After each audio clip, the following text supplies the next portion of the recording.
first rates are kicking in now. For the Nifty, for the Bank Nifty, the decline in the bias I think is down, which is important. The decline in the bias is down.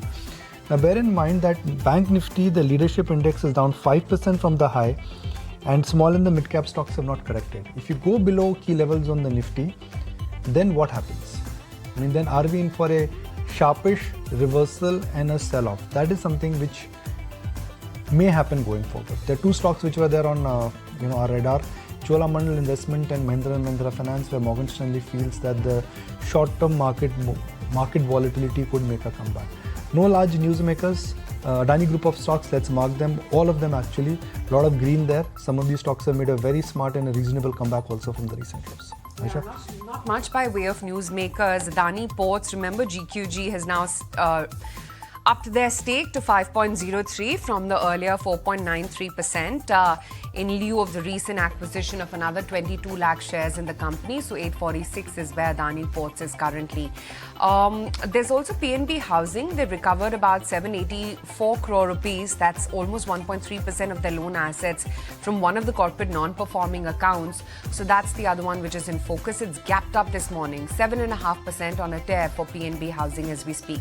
Let's see what the Chola group of companies as well is up to, in particular Chola Finance, given that the Murugappa family has settled the legal dispute with Valli Arunachalam. That stock holding up 2.25% as we speak, although it should not really have a bearing on any of the listed entities. KEC International, another order win worth about 1,007 odd crore rupees across various businesses. So that's another stock in focus. And Sobha Limited as well, wherein the promoter has released the pledge of 33 lakh shares as of August 17. That notification is in. Let's see what Titan is up to, whether it's having any pressure or any concern that the street may have. Not quite. It's pretty much a neutral event, just marginally higher for Titan as we speak at 30.55 odd rupees. There's Tanla platform as well, wherein the Vodafone Idea argument says that they won't be renewed agreement beyond the expiry of initial term in November. So that's the other stock in focus. And yes, Gujarat Gas, like what Somit was highlighting earlier, they've hiked the Morbi industrial gas prices to 40.83 SCM now from the earlier 38.43. So that stock holding up 1.25% as we speak right now.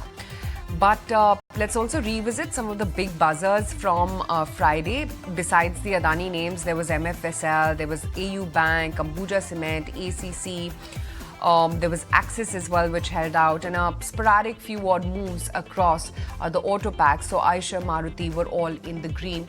And it's a pretty much lukewarm start. Kunal, which way you think it's going to head, and any rates that or rather trades that you're punching? Yeah, again a tepid start for the index, but again 90,300 is something which we are holding on even after multiple attempts on an intraday basis. So let's hope this time around that 90,300 mark acts as a solid base and we move up higher slowly for the indices. In terms of opening trade, Bharat Forge is something which looks attractive, formed a bullish flag pattern on the daily chart, so that's something which I'll look to trade in the open. Right, Naresh, the first trades that you're looking at?